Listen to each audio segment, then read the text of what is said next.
Baik, sambil menunggu teman-teman yang lainnya, kita akan segera mulai materi pertemuan yang ketiga ya. Jadi ini adalah pertemuan kita yang ketiga, materinya adalah sistem tarif angkutan umum.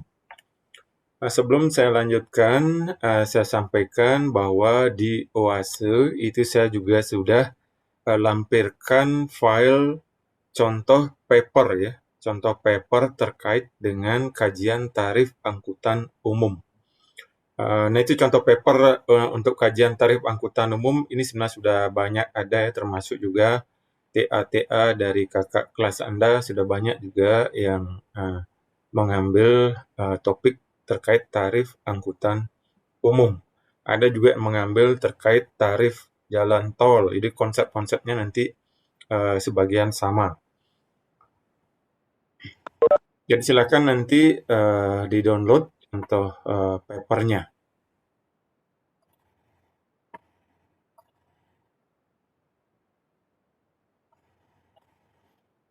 Kita akan mulai dengan definisi tarif. Tarif adalah harga jasa angkutan yang besarnya harus dibayar oleh pengguna jasa. Jadi tarif ini adalah harga jasa ya. Kenapa harus artinya dibayarkan? Jadi karena ini merupakan jasa yang diberikan oleh pihak pengelola angkutan umum.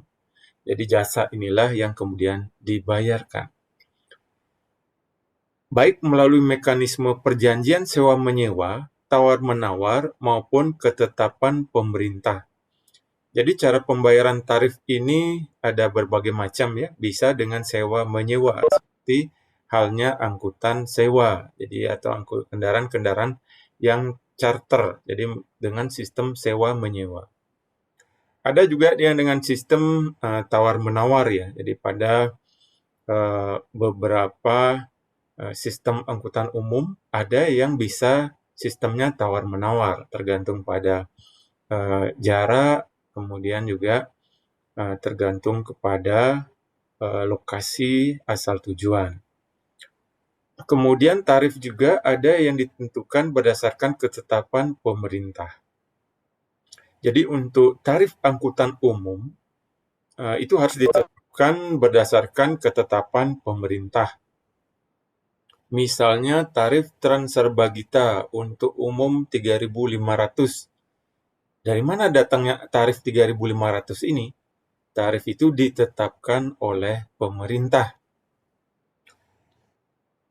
Jadi nanti kita akan melihat bagaimana kemudian yang akan kita pelajari ya pada materi ini, bagaimana cara menentukan tarif angkutan umum, bagaimana prosesnya. Tarif yang ditetapkan oleh pemerintah itu bertujuan terutama melindungi dua kepentingan ya.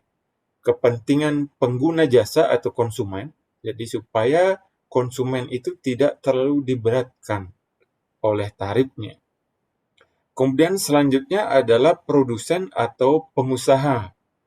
Bagaimana supaya tarif itu juga tidak memberatkan bagi pengusaha.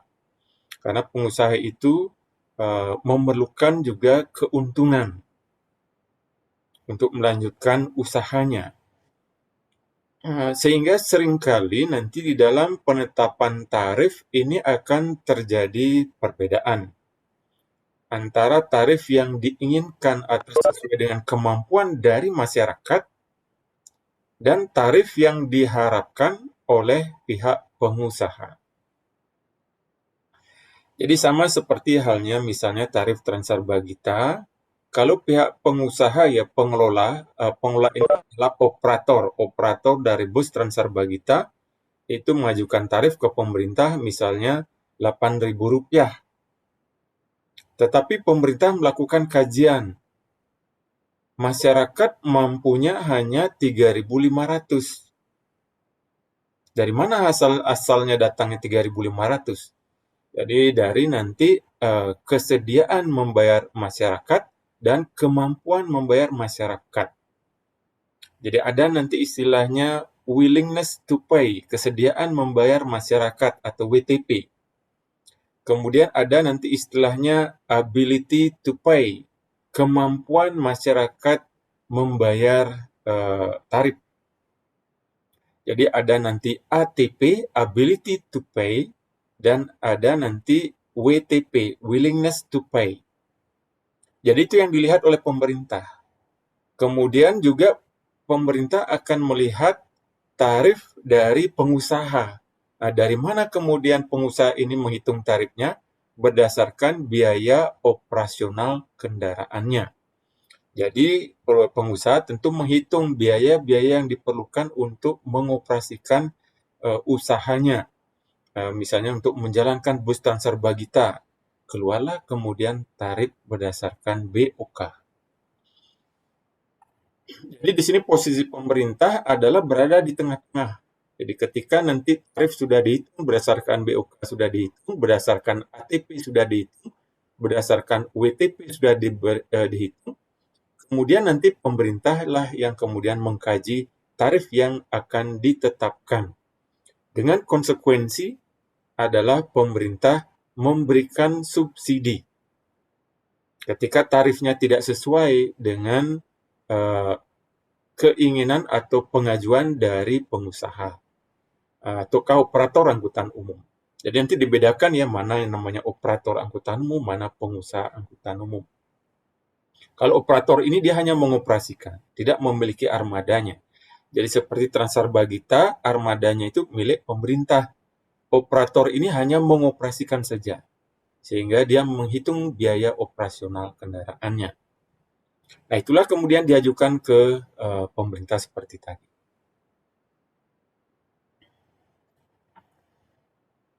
Kebijakan tarif dapat dipandang sebagai kebijakan yang multi-sisi. Di satu sisi dapat dipandang sebagai alat pengendali lalu lintas, di sisi lainnya dapat berarti alat untuk mendorong masyarakat menggunakan kendaraan pribadi. Jadi apabila tarif angkutan umum itu terlalu mahal, sehingga masyarakat lebih baik menggunakan kendaraan pribadi saja. Di sisi lainnya adalah digunakan untuk perkembangan wilayah dan kota. Jadi di mana misalnya direncanakan untuk perkembangan wilayah dan kota untuk menarik minat masyarakat pindah ke wilayah yang akan dikembangkan, di sana dikembangkan berbagai skema sistem tarif yang sudah disubsidi oleh pemerintah.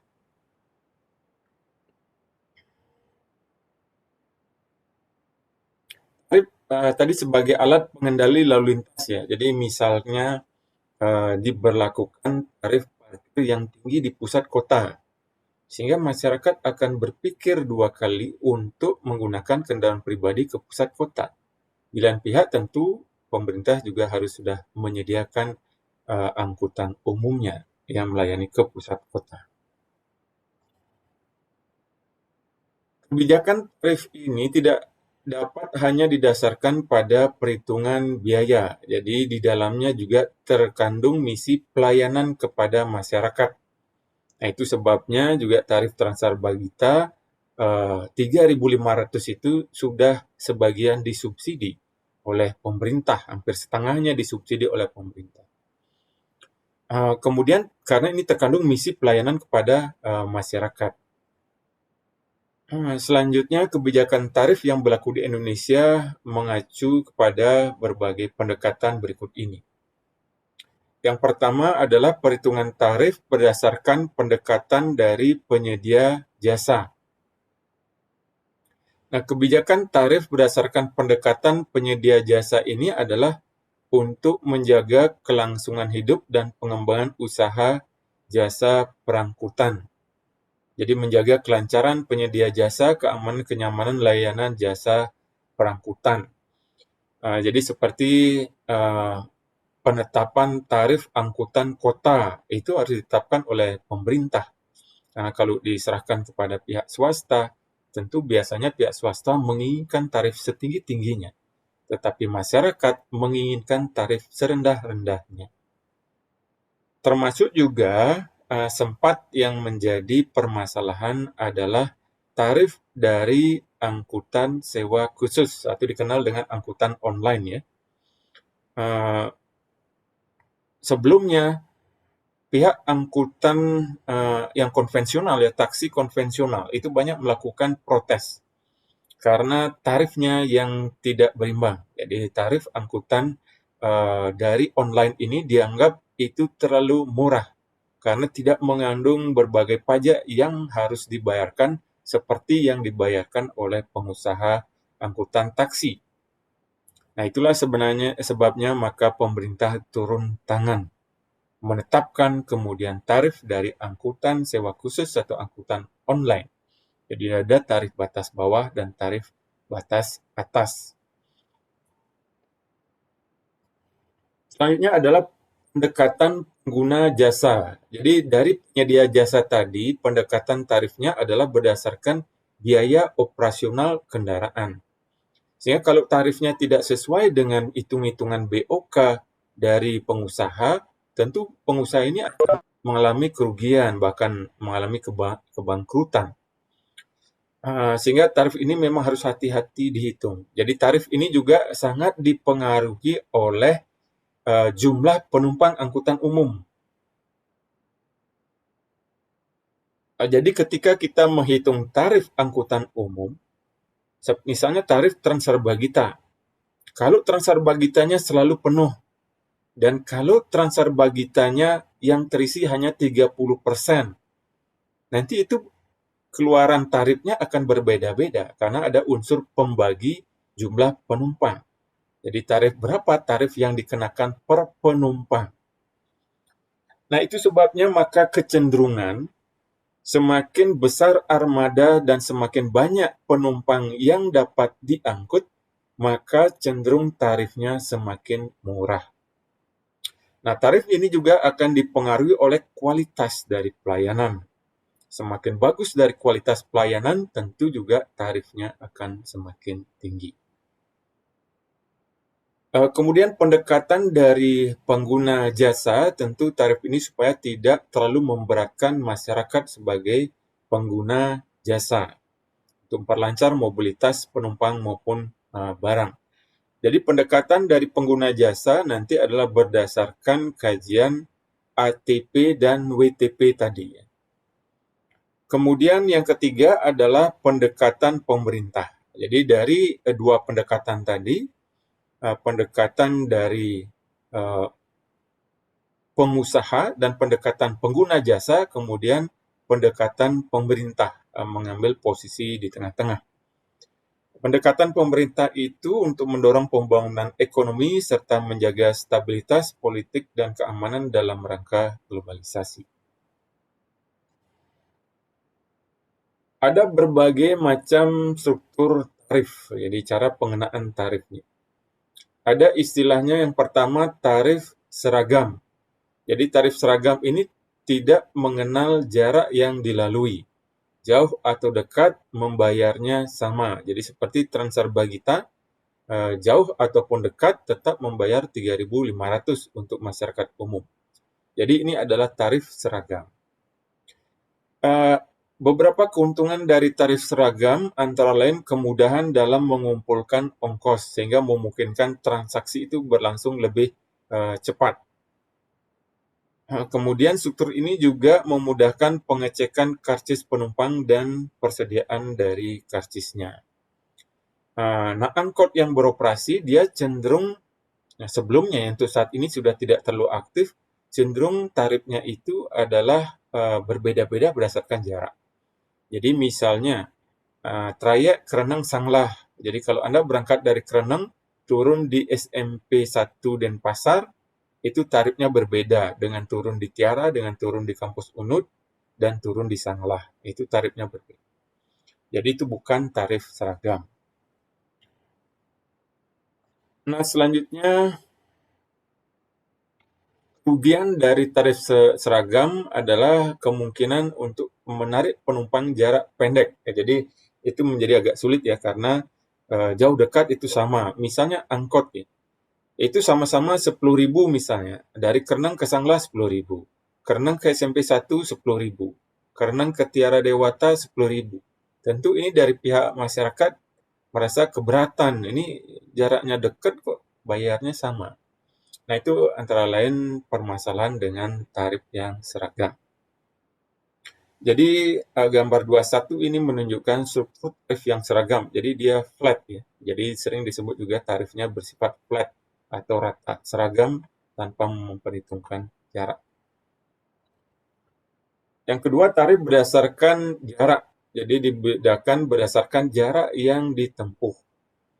Nah, berdasarkan jarak yang ditempuh ini ada 3 sistem. Yang pertama berdasarkan tarif kilometer, kemudian kedua ada tarif berdasarkan tahapan, yang ketiga adalah tarif berdasarkan zona. Yang bagaimana maksudnya yang tarif kilometer?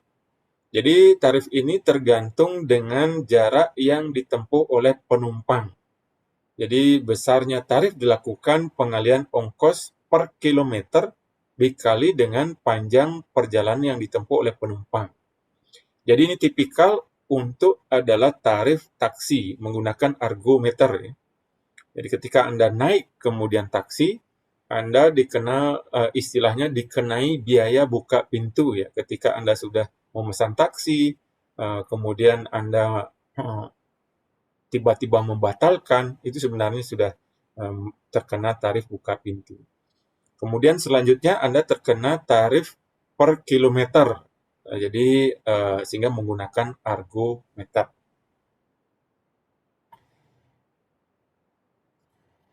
Nah, ini adalah tarif kilometer. Jadi sesuai dengan jarak yang Anda tempuh. Jadi semakin jauh jaraknya, maka tarif yang harus dibayarkan semakin tinggi. Kemudian tarif bertahap. Struktur tarif ini dihitung berdasarkan jarak yang ditempuh oleh penumpang. Jadi jaraknya ini tidak seperti tadi ya, tidak seperti taksi itu dengan diukur dengan argometer. Tetapi ini berdasarkan penggalan rute. Misalnya seperti tadi ya, trayek Kreneng Sanglah. Jadi ini oleh supir dipenggal lagi, Kreneng ke SMP 1 atau di antaranya itu tarifnya sama. Misalnya Rp3.000. Kreneng ke Tiara Dewata misalnya Rp4.000. Kreneng sampai ke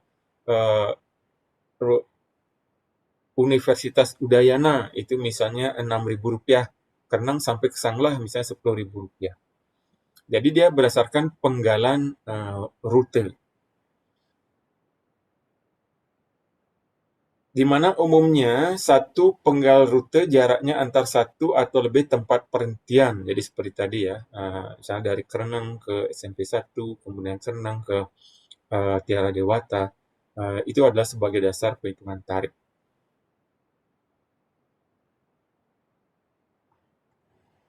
Nah, ini adalah gambar 23 menunjukkan struktur tarif bertahap ya. Ini berdasarkan jarak tempuh. Ini adalah tarif tahap pertama, jarak tempuh pertama, kedua, ketiga. Kemudian tarif zona. Jadi struktur tarif ini berbasiskan kepada zona-zona pelayanan dari angkutan umum. Biasanya ini sudah lazim ya di negara barat ya. Tarif ini berdasarkan zona. Sehingga nantinya kalau Anda bergerak dari zona ke zona lainnya itu akan digunakan tarif yang berbeda. Sehingga nanti akan ada suatu peta, suatu wilayah kota dilengkapi dengan warna zona-zonanya. Misalnya adalah zona pusat kota. Jadi zona pusat kota di sini adalah kemacetannya paling tinggi, kemudian biasanya tarifnya juga semakin besar. Kemudian suatu perjalanan keluar dari suatu zona itu tarifnya juga akan berubah. Ketika Anda melewati 2 zona, maka Anda juga akan terkena tarif yang berbeda. Sehingga nanti pengenaan biayanya adalah berdasarkan di zona mana kemudian Anda akan berhentinya. Itu tarif berdasarkan zona. Nah, ini misalnya struktur tarif berdasarkan zona. Jadi pada intinya memang dia sama seperti menggunakan jarak.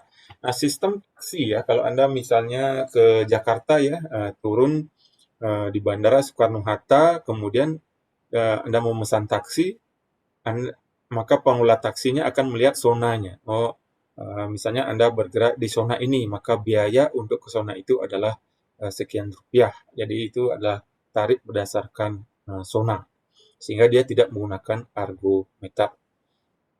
Ini misalnya di zona daerah CBD, kemudian di zona 1, zona 2, dan seterusnya. Gantung nanti di mana pangkalan dari taksi tersebut. Kalau dia pangkalannya di Bandar Udara, Ngurah Rai misalnya, tentu sistem zonanya dia akan berbeda.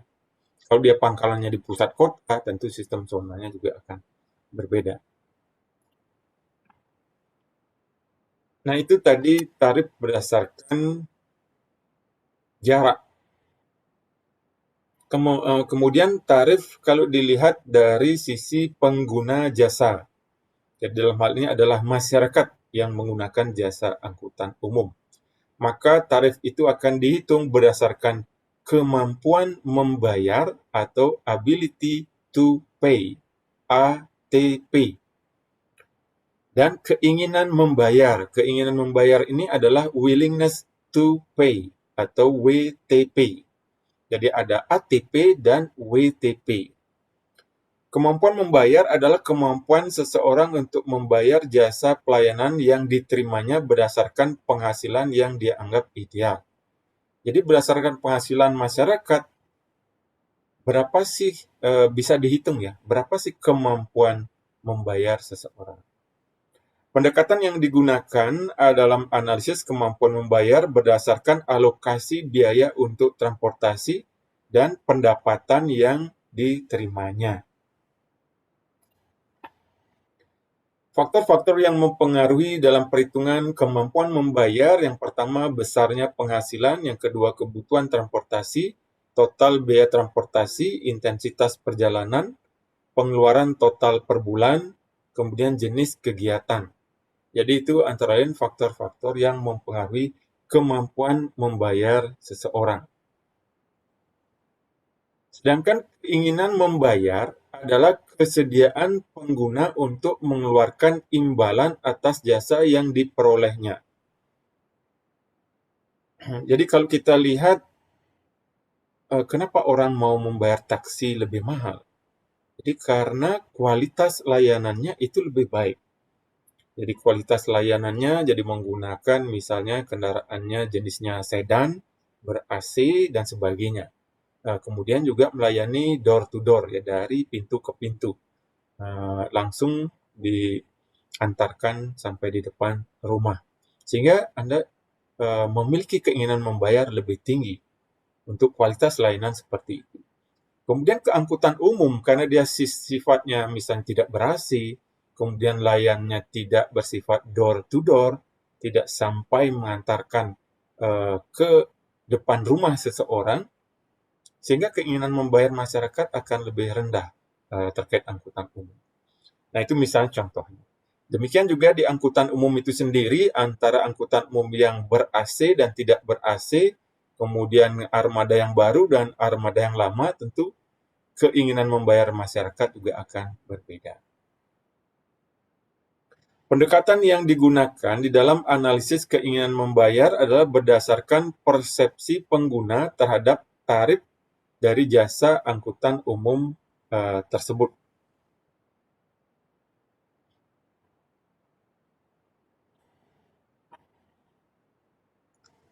Keinginan membayar ini dipengaruhi oleh beberapa faktor. Jadi yang pertama, produksi jasa angkutan yang disediakan oleh pengusaha. Kemudian kualitas dan kuantitas pelayanan yang diberikan pengusaha. Kemudian utilitas pengguna terhadap angkutan umum. Kemudian penghasilan pengguna.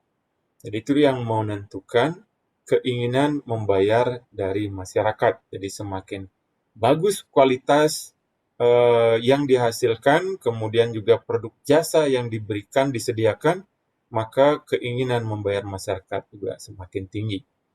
Nah, ini juga termasuk di dalam analisis tarif jalan tol, ya. Jadi kalau jalan tolnya misalnya rusak, tetapi Anda dikenakan tarif yang tinggi, nah, tentu juga Anda tidak ingin membayar mahal untuk masuk ke jalan tol.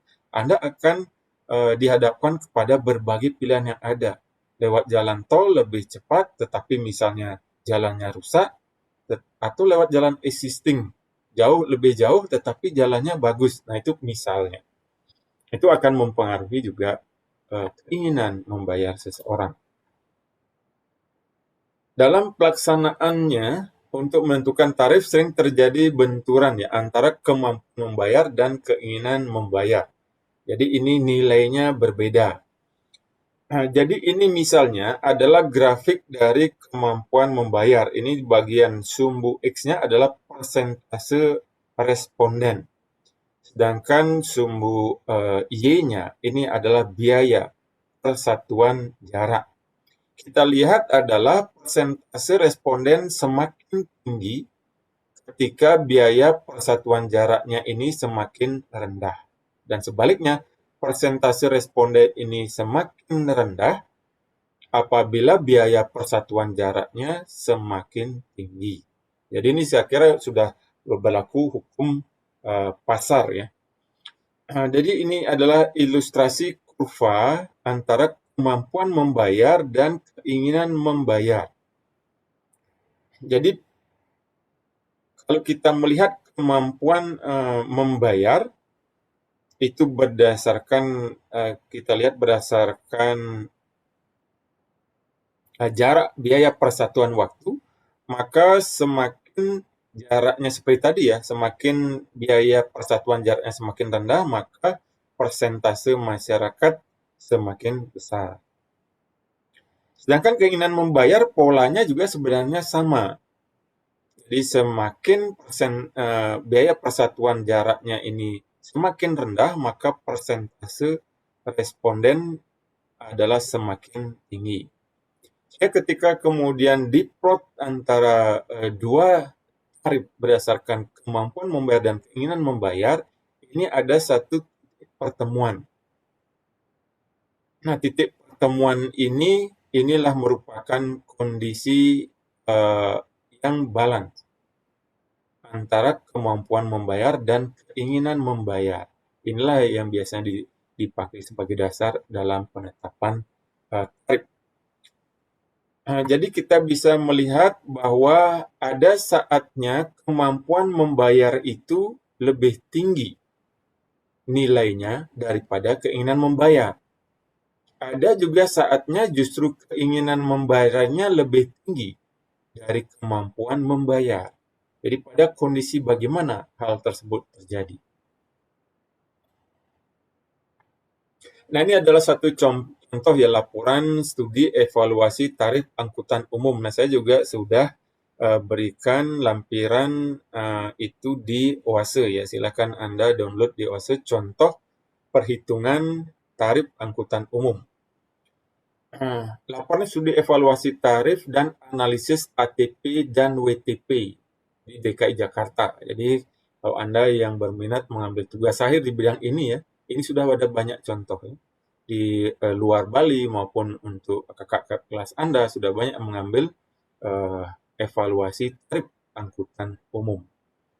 Misalnya kita hitung-hitungan, berapa sih sebenarnya idealnya tarif dari Transrabagita? Berapa sih sebenarnya idealnya tarif dari Transmetro Dewata? Jadi sekarang selain Transrabagita ada Transmetro Dewata.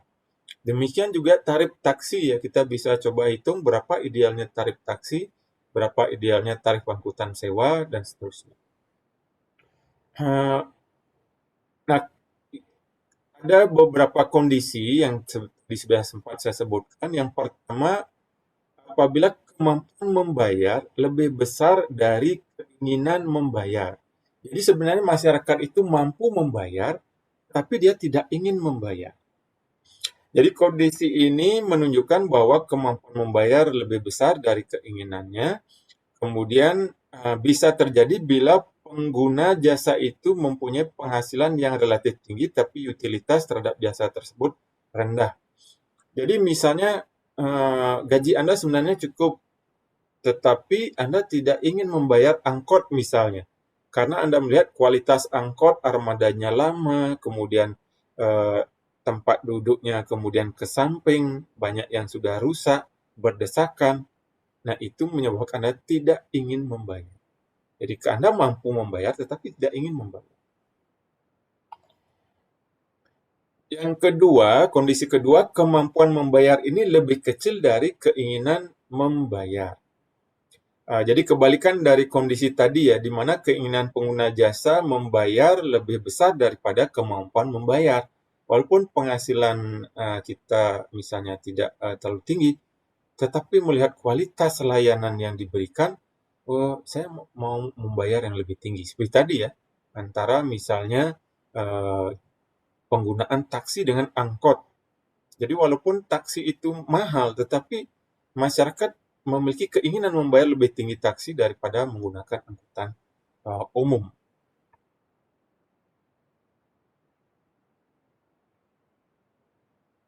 Sehingga berdasarkan kondisi tersebut, maka kita bisa tanpa melakukan kajian detail, maka kita akan bisa melihat kapan terjadi keinginan membayar lebih tinggi daripada kemampuan membayar. Kemampuan membayar sama dengan keinginan membayar. Jadi kondisi menunjukkan bahwa antara kemampuan dan keinginan membayar itu sama, di mana terjadi keseimbangan utilitas pengguna dengan biaya yang dikeluarkan untuk membayar jasa tersebut. Artinya sudah cocok. Jadi menurut masyarakat dari sisi pendapatannya, ini sudah cocok tarifnya berdasarkan layanan yang diberikan. Sehingga dia kalau kita gambarkan grafiknya seperti tadi ya, ketemu pada satu kemampuan membayar sama dengan keinginan membayar. Bagaimana kemudian menganalisis kemampuan membayar? Pendekatan yang digunakan dalam analisis kemampuan membayar adalah berdasarkan pendapatannya. Kemudian pendapatan secara eksplisit, ini pendapatan ini berpengaruh di dalam menentukan besarnya kemampuan membayar. Semakin tinggi pendapatan seseorang, maka akan semakin tinggi juga kemampuan membayarnya. Dasar yang digunakan dalam metode ini adalah pendapatan untuk pengguna angkutan kota. Nah, ini sebagai ilustrasi rumusan perhitungannya.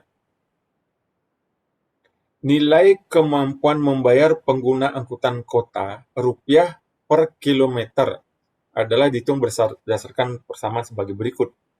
Jadi KM sama dengan IP kali PP kali PT dibagi dengan IP. KM adalah kemampuan membayar pengguna angkutan kota, rupiah per kilometer. Sedangkan IP ini adalah pendapatan pengguna per bulan, jadi dari gajinya per bulan. PP adalah persentase budget untuk transportasi per bulan dari total pendapatan. Misalnya pendapatannya 5 juta, 1 juta adalah untuk budget biaya transportasi misalnya.